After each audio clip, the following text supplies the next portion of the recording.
estudo bíblico. O tema é a carreira que nos está proposta, o caminho da salvação, santidade e perseverança para chegar ao céu. Esse é o tema do estudo bíblico de hoje. Eu vou estar orando e vou estar passando já para o pastor Ciro dar continuidade com o estudo. Amém, irmãos? Você que tem a sua Bíblia, prepare ela para nós poder navegar, vasculhar, procurar e aprender com o Espírito Santo e através do pastor Ciro a palavra de Deus. Tenha também em mãos uma caneta e um papel, é muito importante. Você possa anotar algo que te chame a atenção, que seja algo importante, que o Espírito Santo toque em nossos corações e a gente acaba anotando. E isso é importante para mim, para todos, em nome de Jesus. Vou estar orando e logo após vou estar passando para o Senhor, pastor Ciro. Amém? Senhor, Amém. meu Deus e meu Pai, obrigado, Espírito Santo, por Senhor Deus e mais uma Pai, vez, mais sim, uma oportunidade, verdade, Senhor, por de graça, estar aprendendo da Tua palavra de Deus.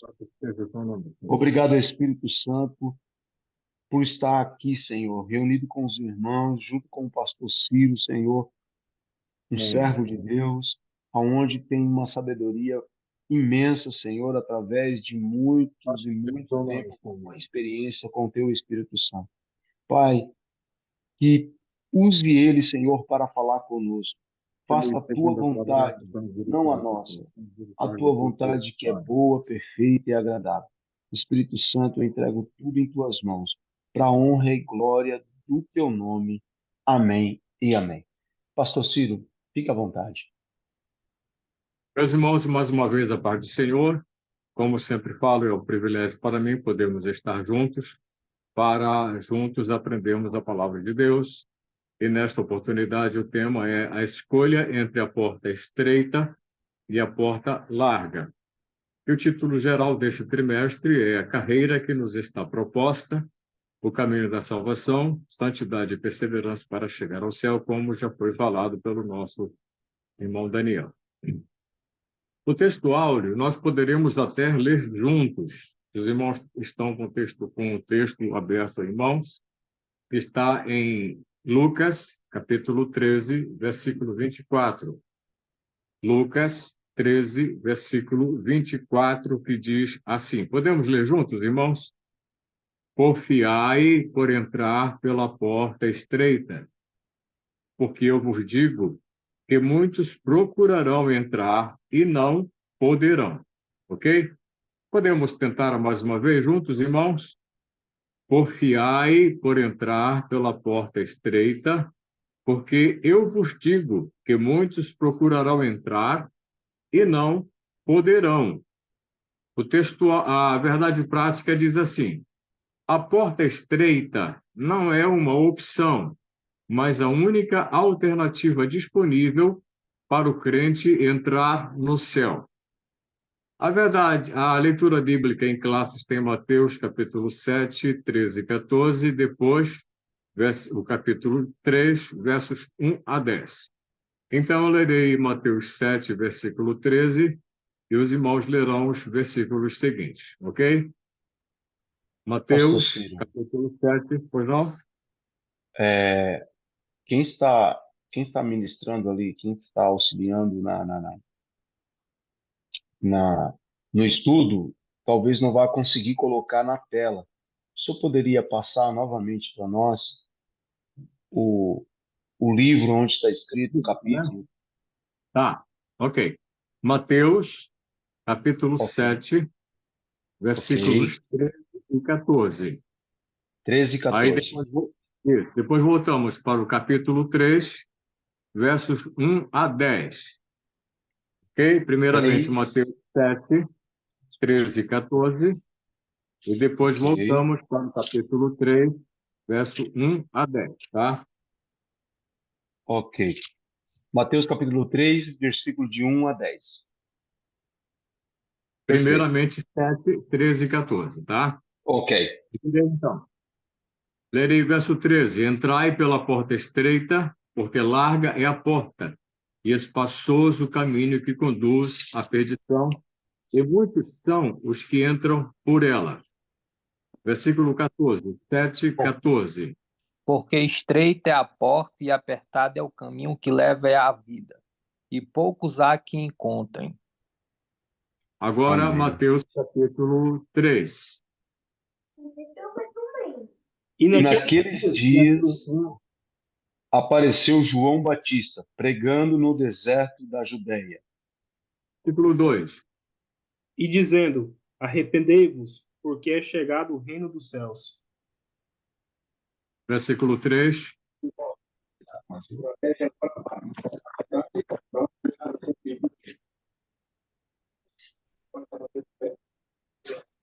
Porque este é o anunciado pelo profeta Isaías, que disse: Voz do que clama no deserto, preparai o caminho do Senhor, endireitai as suas veredas.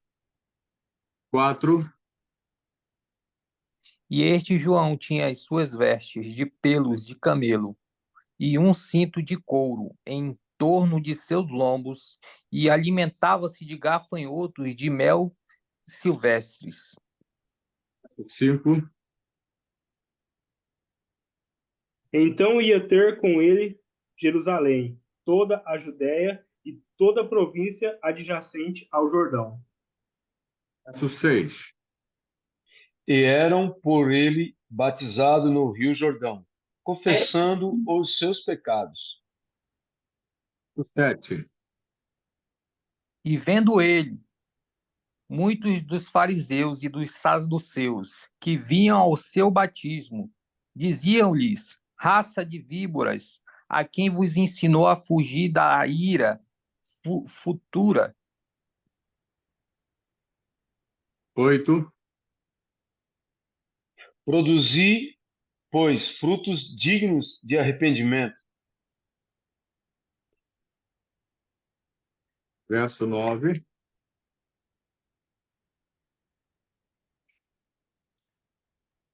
Eu vou ler. E não presumais de vós mesmos, dizendo: temos por pai Abraão, porque eu vos digo que mesmo destas pedras Deus pode suscitar filhos a Abraão.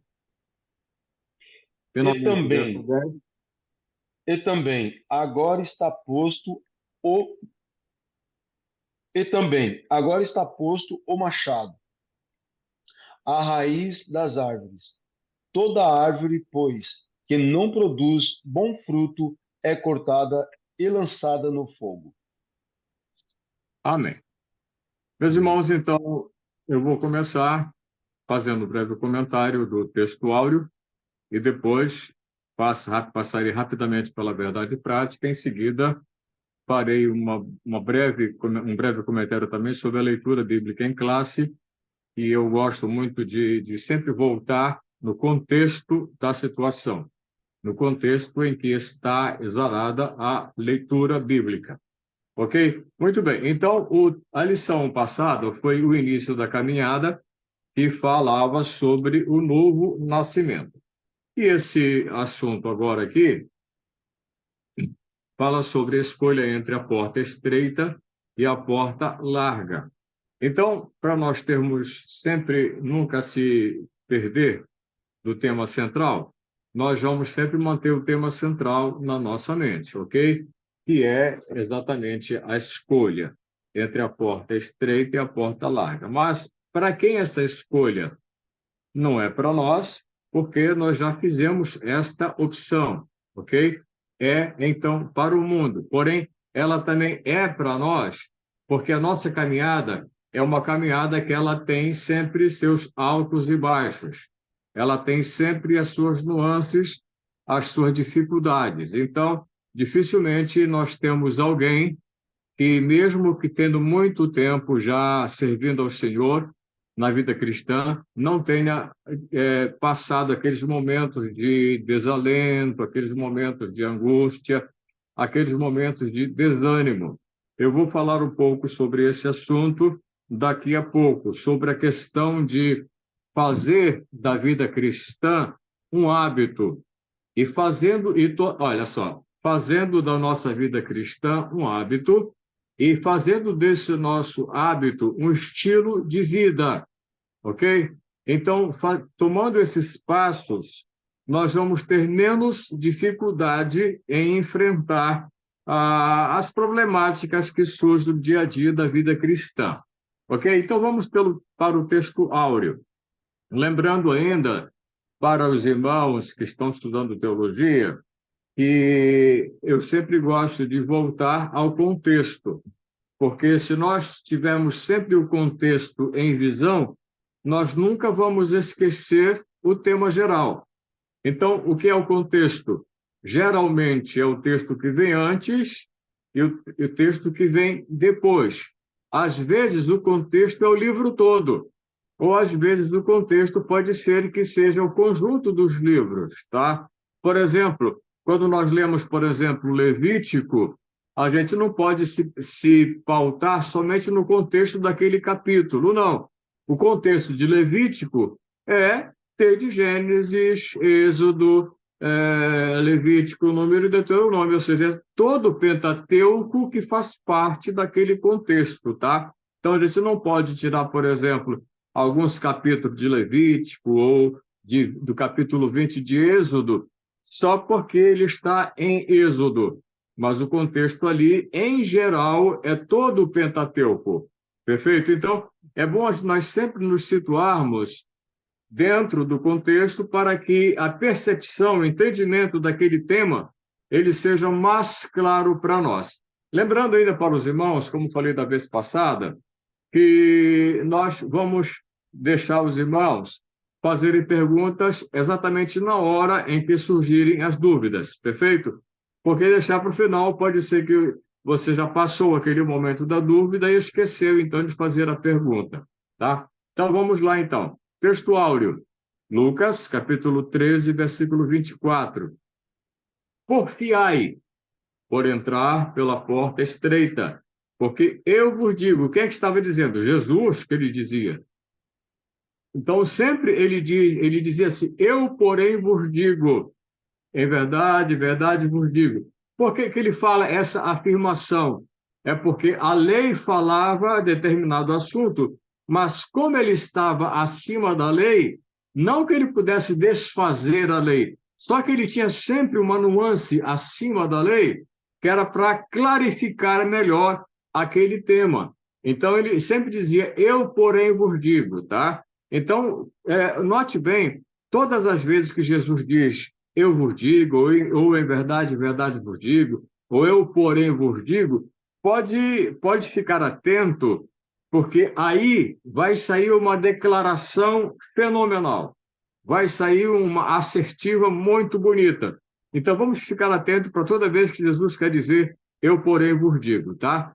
Então, por que Jesus disse assim, porfiai? O que é porfiar?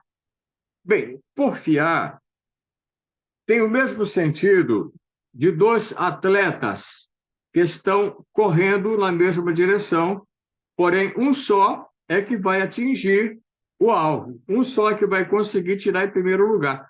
Raramente nós vemos, por exemplo, agora nas Olimpíadas da França, que raras vezes nós vamos ver que dois atletas conseguem chegar no mesmo horário, no mesmo nível de segundo, dificilmente, mas um só é que chega. Então, essa palavra porfiar tem a ver com isso, se esforçar para entrar pela porta estreita. Ou seja, depende de mim, depende do meu esforço, depende da minha força de vontade, depende da minha decisão para entrar pela porta estreita. Por quê? Por quê? Ele diz assim, eu, porém, vos digo que muitos procurarão, mas não vão conseguir, não poderão conseguir. Agora, surge uma pergunta, por que muitos procuram, mas não acham? Por que muitos procuram, mas não conseguem achar a porta? Então, veja o seguinte, a prática do pecado na nossa vida, ela nos afasta de Deus. ela não deixa que nós acertemos o caminho. Eu estava vendo um dia desses aí, na internet, que às vezes tem coisas interessantes na internet, né? Às vezes tem, talvez 99% seja coisas inaproveitáveis, improdutivas, que não vão adicionar em nada na nossa vida, mas sempre tem alguma coisa que vai contribuir para o nosso crescimento, para o nosso intelecto, sempre vai nos ajudar, né? É claro que eu tenho que fazer um filtro daquilo que eu vejo, daquilo que eu ouço, tá? Então, como eu falei para os irmãos, ainda estou tossindo um pouquinho, então eu tenho que tomar alguma coisa quente para evitar a tosse. Então, eu dizia para os irmãos que eu vi na internet um cachorrinho, esse cachorro tipo daquele cachorro cofap, né? Aquele compridinho, né? E ele queria passar num portão assim estreito, portão estreito, mas ele estava com um galho na boca. E quando ele ia passar pelo portão, o galho que tinha na boca travava no portão. Aí não deixava ele passar. Aí ele tentava dar volta de um lado, do outro, ia lá e voltava de novo com força. Quando chegava, batia com o galho e travava na porta, ele voltava. Até que uma hora ele ficou de lado assim, então a madeira que estava na boca dele, em vez de ficar assim, né, ficou dessa forma. Aí ele pôde passar e passou tranquilo. Aí aquilo me chama a atenção, porque às vezes a gente deixa passar um momento, às vezes é uma coisa simples, mas traz lições para a gente. Aí eu fico pensando, por que muitas pessoas não conseguem encontrar a porta estreita? Veja bem, porque elas próprias colocam empecilho para não entrar na porta. Elas próprias, ou nós próprios, colocamos no passado, né? Isso no passado, não agora, no passado, colocamos dificuldades. Às vezes é a cor da igreja, às vezes é o tom de voz do pastor, às vezes são coisas tão simples, que nos afastam da porta estreita e deixamos passar. Até porque, eu vou falar daqui a pouco, que o pecado ele nos afasta de Deus, ele nos deixa para longe de Deus. E quanto mais eu me envolvo no pecado, quando eu falo o eu genérico, perfeito? Então, quanto mais nós nos envolvemos no pecado, mais distante nós vamos nos afastando de Deus, das coisas celestiais, ok? Vamos, então, para a verdade prática. A porta estreita não é uma opção, mas a única alternativa disponível para o crente entrar no céu, tá? Então não é uma opção, é a única, ok? Vamos então para a leitura bíblica em classe, Mateus capítulo 7, verso 13. Começa falando assim: entrai pela porta estreita, porque larga é a porta e espaçoso o caminho que conduz à perdição, e muitos são os que entram por ela. Quando Jesus disse entrai pela porta estreita, é porque, evidentemente, há uma porta larga. Então, quando nós falamos em porta aqui, nós precisamos entender que aqui, porta, ela pode ser no sentido literal, uma porta de uma casa, perfeito? Ou ela pode ser também no sentido figurado. Por exemplo, Jesus é a porta. Claro, Jesus não é de madeira com uma tranca.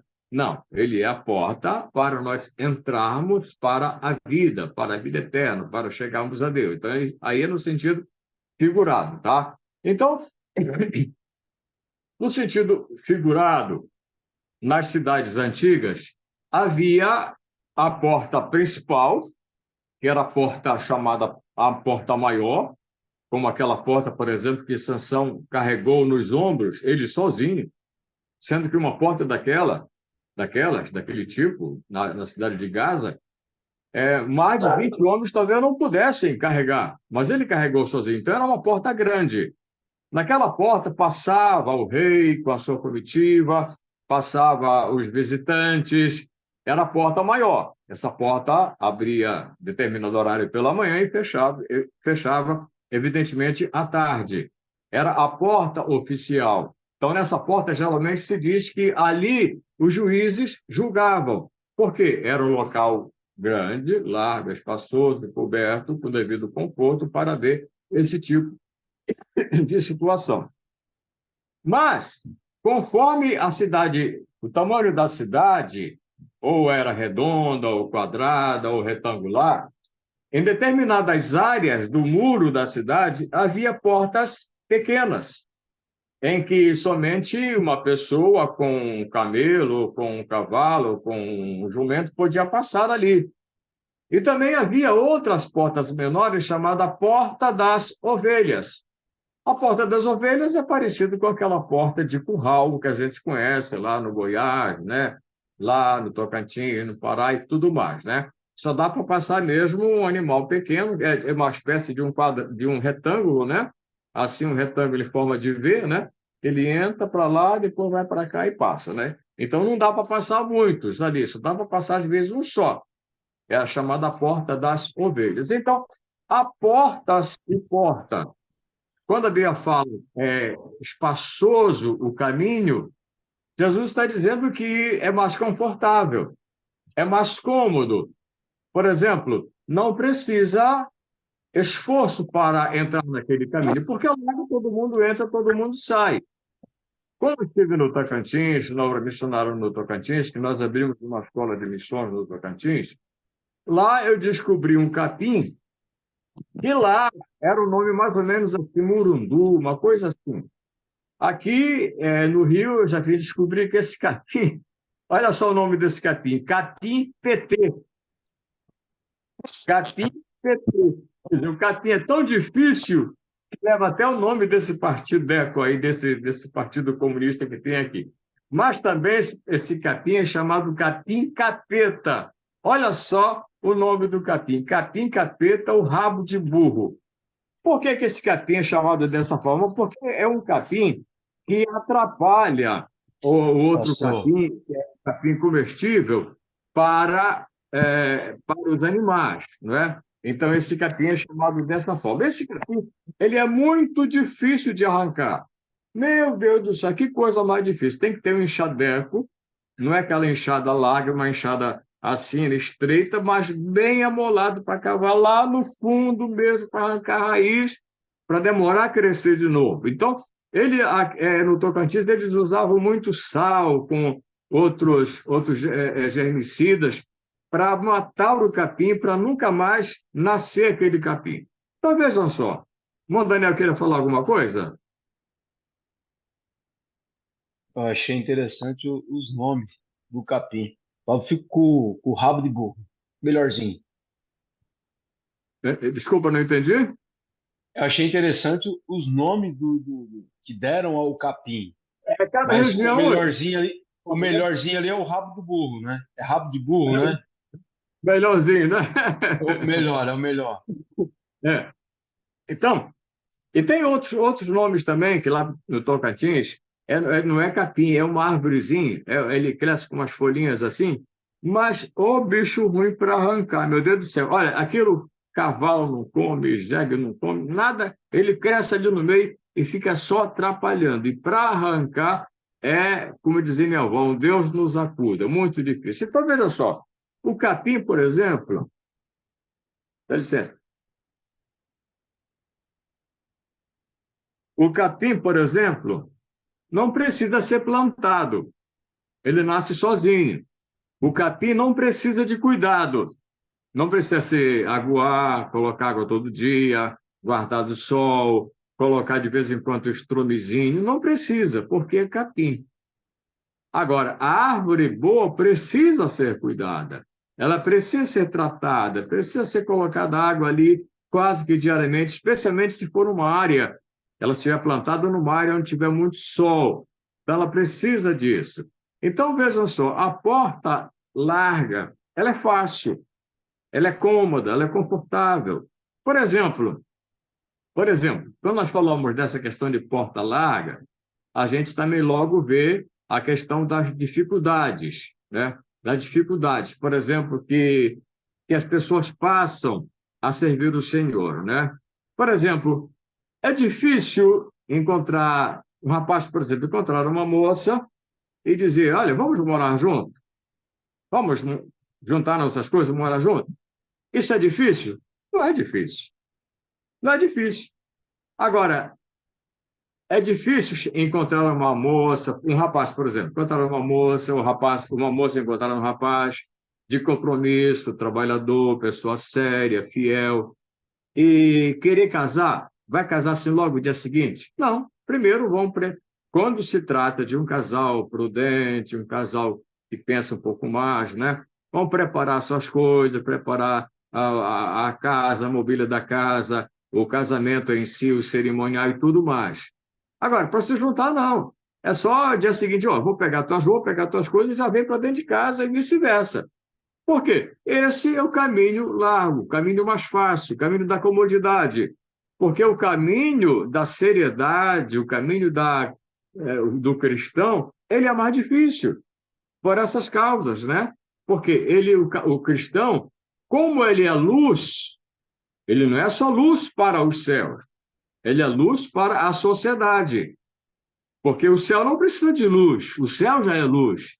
Assim como também o cristão não precisa de sal, ele é o sal, tá? Então, por ele ser luz, por onde ele passa, ele é visto, ele é observado. Então, se ele é observado, ele precisa procurar fazer as coisas, tudo, da melhor maneira possível. Por quê? Porque ele é luz. E Jesus disse, se a luz que em ti há for em trevas, quão grandes trevas serão? Ou seja, você é luz, mas os seus atos, o fruto da árvore que é você, porque nós também somos símbolos de uma árvore, se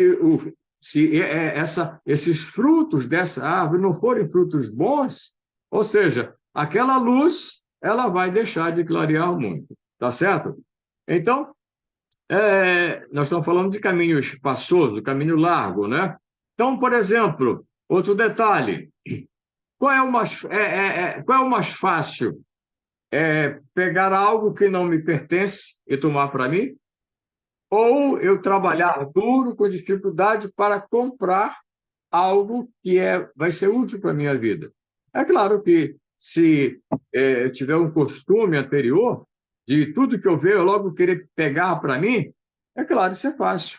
Mas trabalhar para adquirir uma coisa minha já se torna algo um pouco mais difícil. Como eu falei, por exemplo, logo no início, eu falei que esse trabalho duro para ter uma vida cristã, para produzir frutos bons,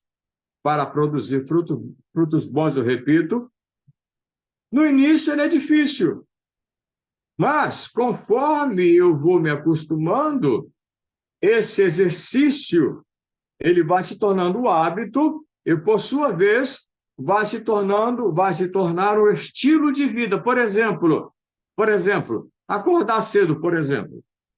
Quem não está acostumado a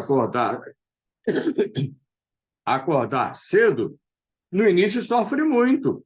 Mas dizem os especialistas que para mudar um hábito leva-se 21 dias. 21 dias para se mudar um hábito. Então, durante 21 dias, se eu acordar todo dia às 6 horas da manhã, ou colocar o despertador às 6 horas da manhã, por 21 dias eu já vou estar acostumado a acordar às 6 horas da manhã. Então, aquilo tornou-se um hábito. E conforme eu for dando continuidade naquele hábito, vai se tornar um estilo de vida.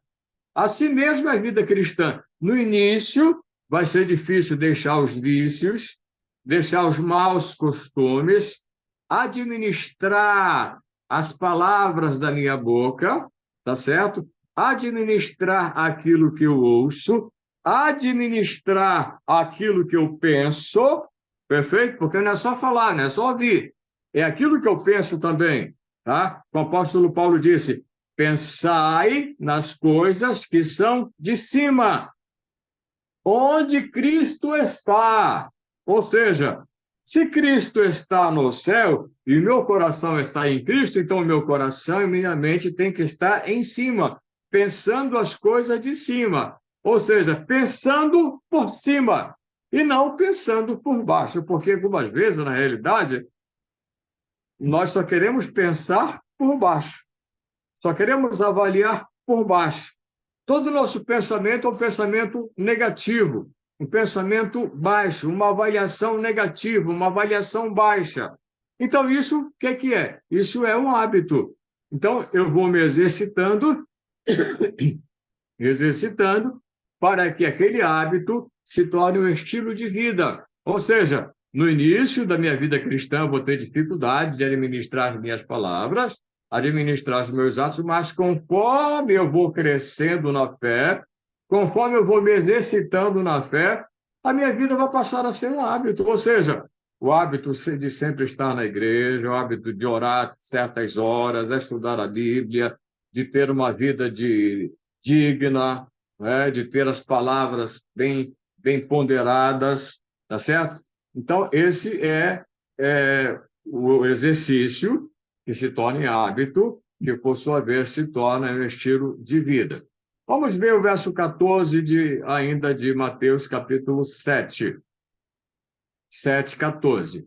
E porque estreita é a porta e apertado o caminho, ou seja, difícil o caminho que leva à vida, e poucos há que a encontram.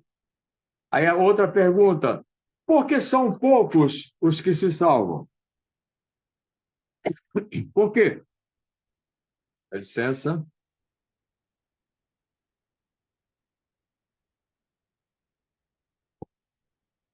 Por que são poucos os que se salvam? Bem, como já falamos anteriormente, o pecado se incumbe de nos afastar de Deus. Por exemplo, você lembra que outrora, no passado, os amigos, entre aspas, né? Eles só nos convidavam para ir para onde? Para lugares em que Deus não estava. Claramente, Deus não estava naquele lugar. É só para lá que eu era convidado a ir, pelos aqueles amigos do passado. Agora, tinha amigos também que me convidavam para ir para a igreja, mas eu ouvia? Não, eu não dava valor. Por quê? Porque o pecado fazia com que a minha cabeça se tornasse oca, ou seja, entrava por aqui, saía por aqui, se tornava oca, né? Então, algumas vezes nós somos convidados, mas, é claro, não demos ouvido. Como dizia Billy Graham dizia o seguinte: quando o homem quer navegar para algum lugar para longe de Deus, o diabo tem sempre um barquinho pronto. Vou repetir. Quando o homem quer navegar para longe de Deus, o diabo tem sempre um barquinho pronto. E Dwight Lemon Moody, ele dizia o seguinte: uma vez ele foi dar uma Bíblia de presente para uma pessoa, e escreveu a seguinte dedicatória: ou este livro te afastará do pecado, ou o pecado te afastará deste livro. Ou este livro te afastará do pecado, ou o pecado te afastará deste livro. Assim é que é a porta estreita, ou melhor, a porta larga. Outra pergunta: por que entrar pela porta estreita é difícil? Veja, porque há muitos impedimentos. Esses impedimentos são sempre de ordem pessoal. Agora, eu sempre contesto algumas pessoas que dizem assim: mas naquela época eu não tive oportunidade, tudo tem seu tempo determinado.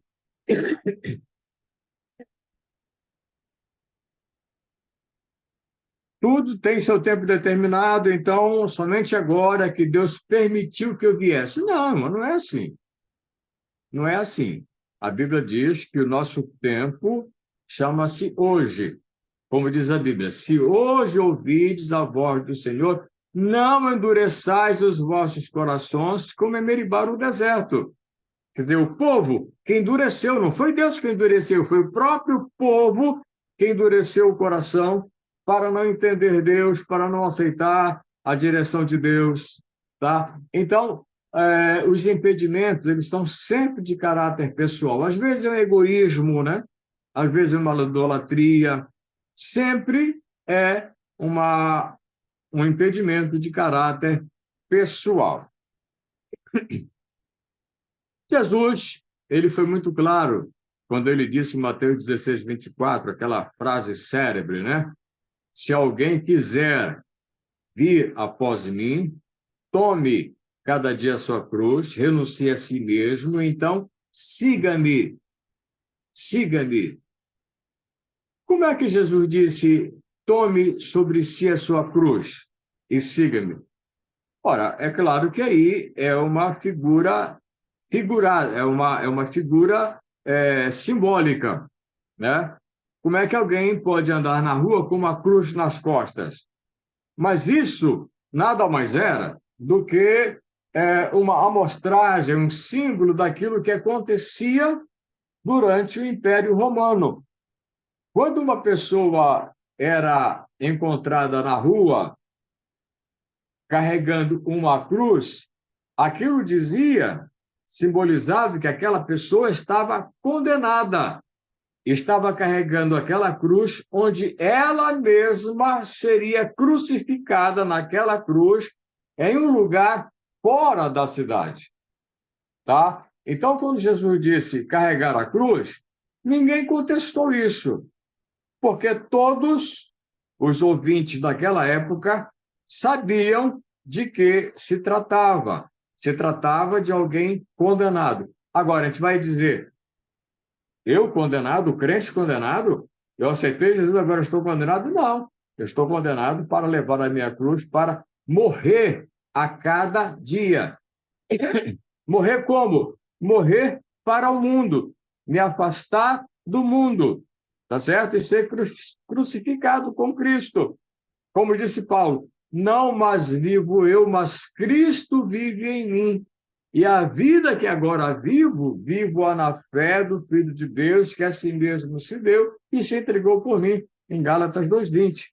Então, vejam, quando nós falamos essa expressão, tome sua cruz e siga-me, quer dizer que eu estou morrendo a cada dia para o mundo e vivendo inteiramente para Deus. Como assim morrendo para o mundo? Porque, como o apóstolo Paulo disse, as coisas que fazíamos, que eram reprovadas em Deus no passado, eu vou deixar. Como o apóstolo Paulo disse, quem furtava, não furte mais. Ou seja, aqueles hábitos antigos devem ser excluídos da nossa vida. Eles devem ser deixados para trás, deixar no mar do esquecimento, tá certo? E viver uma nova vida em Cristo, como está lá em 2 Coríntios 5:17. Quem está em Cristo, nova criatura é, as coisas velhas passaram, e eis que tudo se fez novo, ok? Então, o que é que se fez novo? Nossos hábitos, nossas ações, nossas falas, nossas palavras, a nossa forma de ouvir. Como assim a nossa forma de ouvir? É simplesmente aquilo que a minha avó dizia. Entrou por aqui, sai por aqui. As coisas que não prestam, entrou aqui, sai aqui, vai embora. Não descem para cá, tá? As coisas que eu vou pensar, as coisas que eu vou primeiro filtrar, para depois falar. Então, como o meu coração está cheio de Cristo, eu vou falar só de Cristo. Perfeito? Então, as coisas velhas passaram.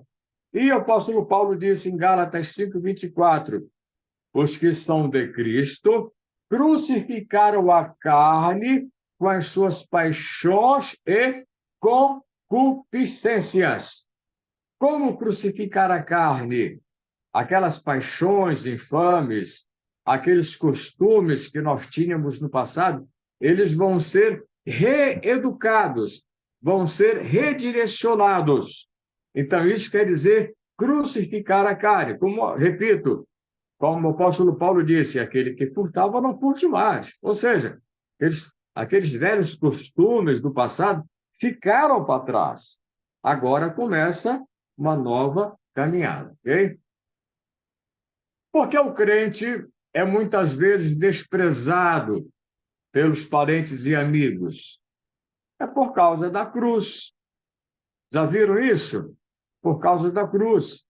O meu pai, eu sempre gosto de citar esse assunto, porque meu pai, assim que ele se converteu, a gente morava numa vila de pescadores muito pequena, e ele foi um dos primeiros crentes ali daquela região. Então, quando eles iam pescar, que era a atividade da maioria das pessoas ali, o pescar, eles, lá no meio do mar, eles gritavam para o outro, ei, crente, aí falava ei, crente, mas complementando com palavrão, ou com impropério, ou com uma palavra feia, né? Ei, crente, não sei o quê, não sei o quê. E lá no meio do mar, lá no meio do mar. Então, eu lembro assim, com uma certa dor no coração, que os meus primos até me desprezavam, não queriam brincar comigo, porque eu era crente. Hoje, graças a Deus, a minha mãe esteve ano passado no sepultamento de uma tia minha e, para surpresa nossa, quase todos os nossos primos já servem ao Senhor. Eu louvei ao Senhor por isso, então fiquei muito satisfeito por causa disso, né? Então, a pergunta aqui foi a seguinte: por que que nós somos desprezados? É por causa da cruz de Cristo. Ora, nós não vemos uma cruz física, mas há uma cruz simbólica. Quer dizer o quê? Nós estamos nos afastando do mundo. Nós não estamos mais juntos com eles naqueles grupos de palavreado, não estamos mais juntos em certos lugares que Deus não está. Repito, não estamos mais naqueles lugares onde Deus não está, os nossos lugares hoje são outros, né? Então, a porta larga e o caminho espaçoso significam uma vida sem compromisso com Deus, ou seja, segundo os padrões deste mundo. Significa viver uma vida irrefreada, uma vida nos prazeres do mundo. É como diz lá uma expressão que era comum no livro de Juízes, e termina o livro com a seguinte expressão: naqueles dias não havia rei em Israel, cada um fazia o que bem lhe parecia aos seus próprios olhos. Não havia rei em Israel, isso quer dizer o seguinte: não tinha direcionamento, não tinha liderança, né? Cada um fazia o que bem parecia, o que bem julgava. Se fosse bom, se fosse benefício, se trouxesse benefício, está tudo bem, ninguém tem nada a ver com isso, a vida é minha vida, minhas regras, assim como dizem hoje aí, né? As oportunidades da porta larga são mais atraentes. Como assim são mais atraentes? Porque, tragicamente, todos que amam o mundo não terão direito a entrar nos céus. Querido, tá? Minha assessoria está um pouco distante aí, não está dando para me ouvir. Olha só o que diz lá em 1 Coríntios 6, versos 9 e 10. Não sabeis que os injustos não hão de herdar o reino de Deus? Não erreis, ou seja, não vos enganeis, nem os devassos, nem os idólatras, nem os adúlteros, nem efeminados, nem sodomitas. Olha só, aqui há uma diferença entre efeminados e sodomitas. Sodomitas são aqueles que praticam os atos homossexuais. E efeminados são aqueles homens que têm a voz de mulher, têm os trejeitos de mulher. Esses são os efeminados. Às vezes pode nem ser sodomita, porque aqui a Bíblia faz uma diferenciação. entre efeminados e sodomitas. Mas os efeminados também estão no mesmo grupo. Não tem como evitar isso. Não tenho como desfazer isso aqui. Dentro desse prisma aqui, há mais ou menos umas 3 Pastor, semanas. Tá? Pois não? Um minutinho aqui só. é a Sandra, Camila. Sandra, dá um pouco d'água aqui, querido. Pois não, querido. Dá um pouco d'água para mim. Aqui é a Camila. Ou não? Esse efeminado é aquele grupo porque eu ouço muito falar assim, homens, né, assim, às vezes aparecem em Reels, TikTok, e também já vi alguns testemunhos assim, que o homem era gay, praticava, e hoje está na igreja, mas ele não consegue ter uma vida com a mulher, ele continua gay, mas não praticando o pecado. E tem vida normal na igreja, toma ceia, participa de tudo. É esse? É esse efeminado? Bem, olha só. Eu vou repetir aquilo que eu falei inicialmente. Os sodomitas são aqueles que estão na prática homossexual, perfeito? Como já sabemos, não precisa nem entrar mais em detalhe. Efeminados são aqueles que têm os trejeitos. Embora isso que você está falando seja uma realidade, porque às vezes esses trejeitos eles não se eliminam de uma hora para outra, tá? Eu tenho vários, eu não vou me deter muito tempo aqui, porque eu quero tocar em outros assuntos, mas só para a gente tocar nesse assunto, eu quero voltar logo à razão por que eu entrei nesse assunto aqui. Obrigado, querido.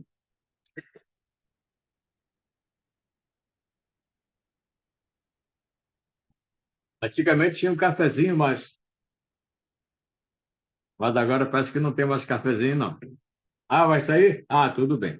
Então, vejam só, eu estudei com um moço que ele havia se convertido. Aí depois eu fui saber a história, como é que ele se converteu. Ele trabalhava no banco e durante o dia ele falava assim grosso, não tinha trejeitos, era como um homem normal. Mas quando vinha ao cair da tarde, ele contou em testemunho para todos os outros alunos também ouvirem, quando vinha assim escurecendo, ele disse que ele tinha uma espécie de uma visão, ele via uma mulher vir num caminho se aproximando dele. E aquela mulher, ele dava os detalhes daquela mulher que a gente passa nessas casas de espiritismo, né, de candomblé, vê ela, que é chamada pombagira. Ele dizia que ela vinha se aproximando dele. Quando ele via ela se aproximando dele, é uma coisa tão maligna que eu fico até assim preocupado em citar esse fato. Então, quando ela se aproximava dele, ele mudava completamente. O corpo dele ele dizia que ficava todo mole, todo assim molenga, e a voz dele mudava, os trejeitos dele mudavam, ele queria ficar em pé, mas o corpo dele ficava todo, ele assim dessa forma, ele ia para o quarto, colocava roupa de mulher, calcinha de mulher, sutiã de mulher e saía para a rua para se prostituir. Quando se chegava lá para meia-noite, 1 hora da manhã, ele percebia que aquele vulto, que aquele espírito saía dele. Quando saía dele, aí ele voltava, levava aquele susto assim, voltava para casa, tomava um banho e ia dormir. Ele dizia que essa era a vida dele. Ele dizia que aquilo para ele era um sofrimento. Ele dizia que tinha até vezes que quando ele via o vulto, ele procurava se esconder, mas não tinha jeito, era aquilo mesmo. Esse rapaz do interior de São Paulo, ele voltou a falar grosso assim, mas de vez em quando ele tinha um certo trejeito, a voz dele mudava um pouquinho. Então, nesse sentido, eu entendo. Agora, quando a Bíblia faz essa diferenciação entre efeminados e sodomitas, porque é possível mudar. Eu também conheço um outro fato, irmã Camila, que esse rapaz, ele era um cabeleireiro aqui no Rio, na Ilha do Governador, ele dizia que ele era tão ruim que ele fazia ele trabalhava numa área militar, próximo ao quartel da Marinha, aqui na Ilha do Governador, e ele procurava ter amizade com as mulheres dos oficiais para, através delas, se chegar ao marido dela para tentar uma espécie de uma conquista com o marido dela. Ele sofreu um acidente e quebrou todas as partes aqui do rosto. Quebrou assim em pedacinhos. Ele escreveu um livro pela CPB chamado o seguinte: O Dia em que Eu Nasci de Novo. Esse rapaz, ele era cabeleireiro e depois se converteu, e eu trabalhava na CPD nessa época, Vicente Carvalho, e ele ia cortar o nosso cabelo lá, ele contou essa história para a gente. E ele dizia o seguinte para nós, olha, ele dizia: pastor Ciro, olha, se nós soubéssemos a influência, o poder que Satanás tem sobre o homossexualismo, a gente jamais faria brincadeiras de chacota em falar igual gay, em se vestir igual gay, de desmunhecar, algumas coisas parecidas, como eles fazem. Porque ele dizia assim: isso é um espírito tão terrível, que parece que está 24 horas perturbando a mente da pessoa. Então, esse rapaz, o nome dele é João Carlos, ele esteve no Jô Soares, ele esteve em outro programa de entrevista, na época o Jô Soares estava, me parece que no SBT. Então, era uma coisa assim tão horrível, mas através dele muitos homossexuais vieram para a igreja. Agora escutem só que eu vou lhe falar. Ele fala que ele teve muitas experiências de aconselhamento entre rapazes da igreja.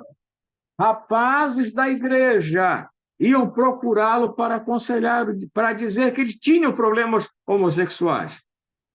E, pasme de uma coisa, inclusive líderes iam procurá-lo para isso, tá bom? Mas deixa eu passar um pouco mais à frente, porque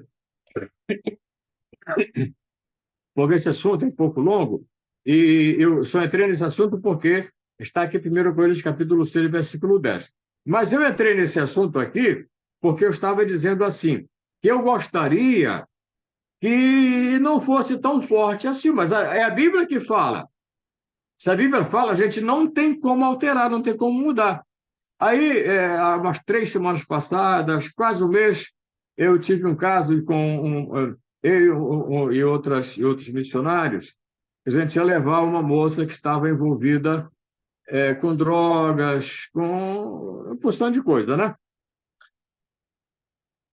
E ela usava drogas, e quando usava drogas, ela saía para a rua, ficava 2, 3 dias, e naquela semana ela tinha tentado suicídio, e internaram ela numa casa psiquiátrica aqui no Rio. Nós fomos visitá-la, e isso no sábado. Quando foi segunda-feira, ficou certo, tínhamos a reunião com os médicos, então ficou certo que na terça-feira nós iríamos levá-la de carro para Brasília. Aí, quando foi na segunda de noite, despedimos dela e voltamos para casa para se preparar para viajar na terça de manhã, quando a médica ligou para nós, dizendo para nós deixarmos tudo e vê-la e ir para o hospital correndo. Levamos um susto e, para nossa surpresa desagradável, ela tinha se suicidado. Ela pegou uma corda, subiu numa mesa, aproveitou o momento em que o hospital estava fazendo festa junina, pegou uma corda, enrolou numa janela e se suicidou. Eu fui ver essa moça, já estava no necrotério. Foi algo assim muito, muito triste, né? Como disse alguém aqui. Algo de fato muito triste. Aí então vem a pergunta.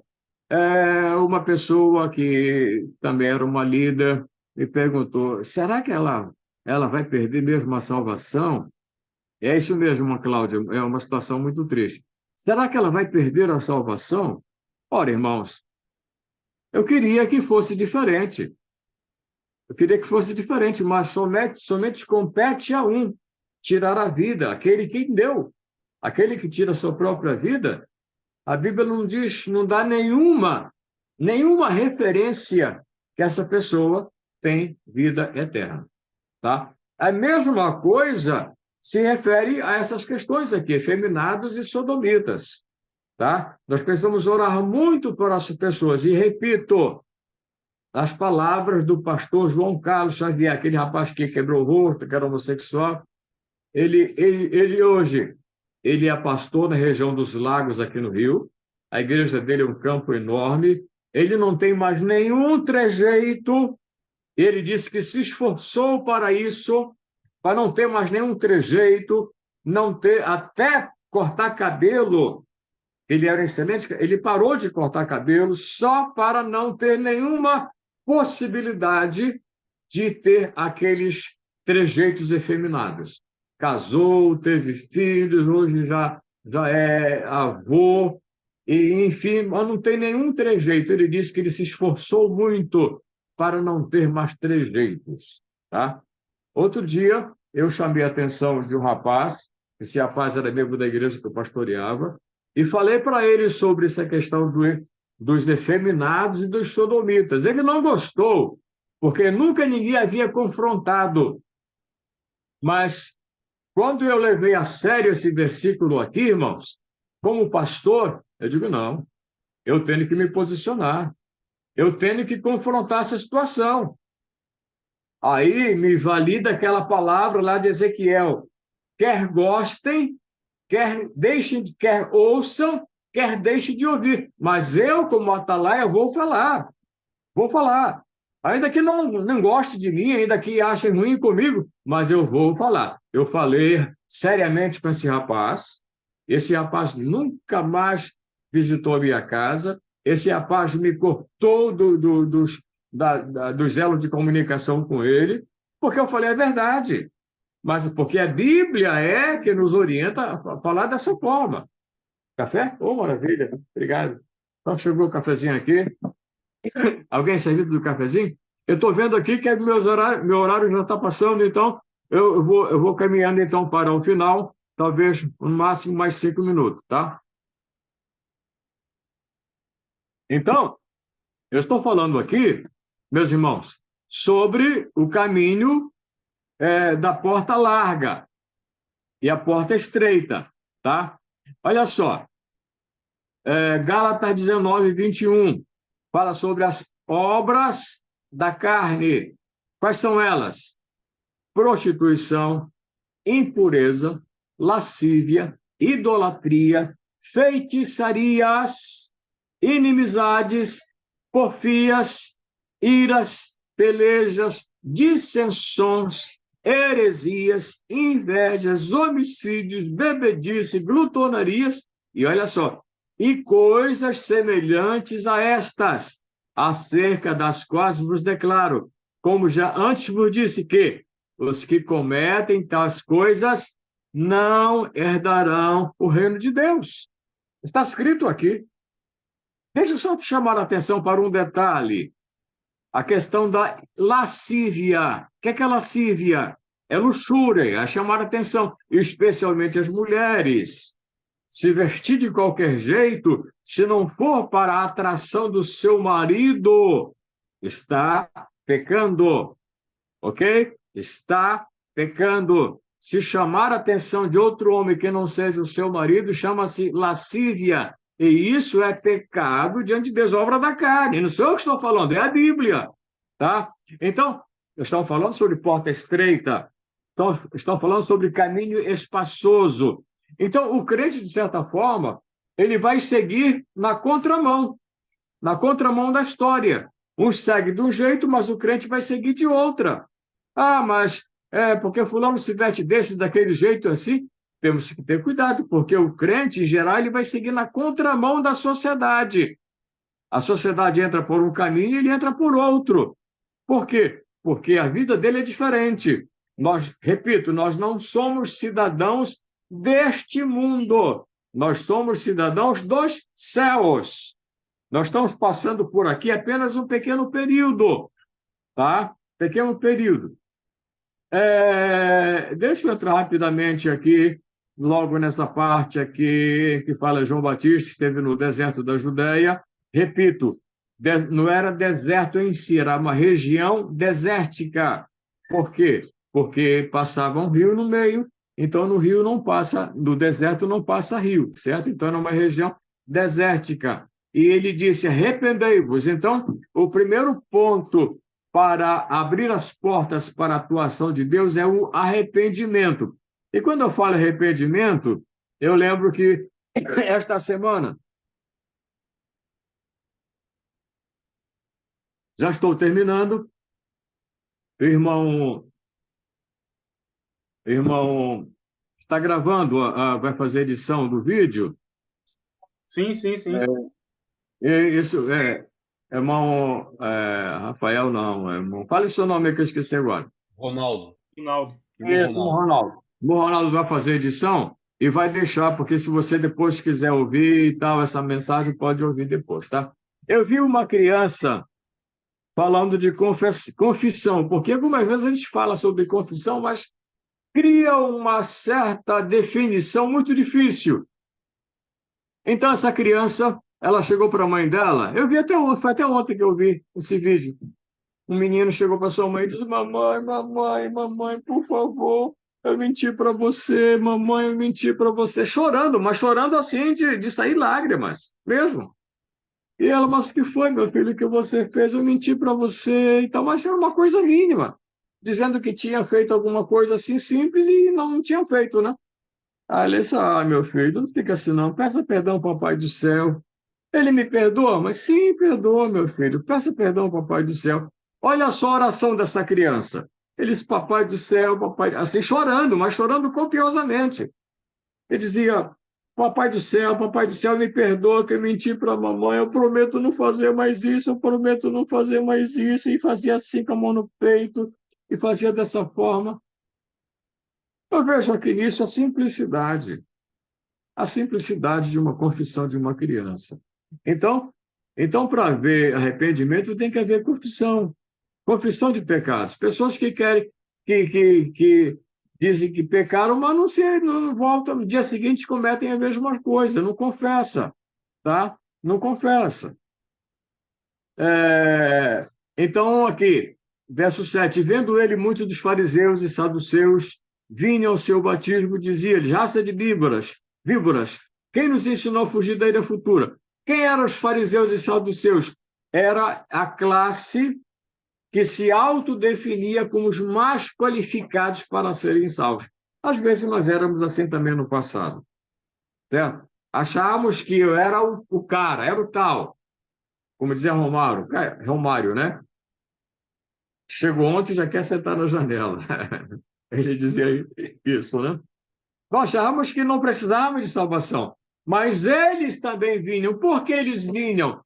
Porque naquele momento havia uma sede de Deus, né? Eles vinham buscar a Deus. E Jesus disse assim para eles, e com essa parte aqui eu finalizo a minha participação: e não presumar de vós mesmos, dizendo: temos por pai Abraão, porque eu vos digo que destas pedras Deus pode suscitar filhos a Abraão. Como assim, Jesus disse, temos por pai Abraão? Porque algumas vezes nós queremos dizer: mas eu sou de uma família tradicionalmente evangélica. Meu avô era pastor, meu pai era pastor, meu tio era pastor, minha tia, não sei o quê, não sei o quê. Isso não quer dizer nada. Pode ser de família evangélica, mas eu, o que é que sou? Tradição não salva ninguém. Não.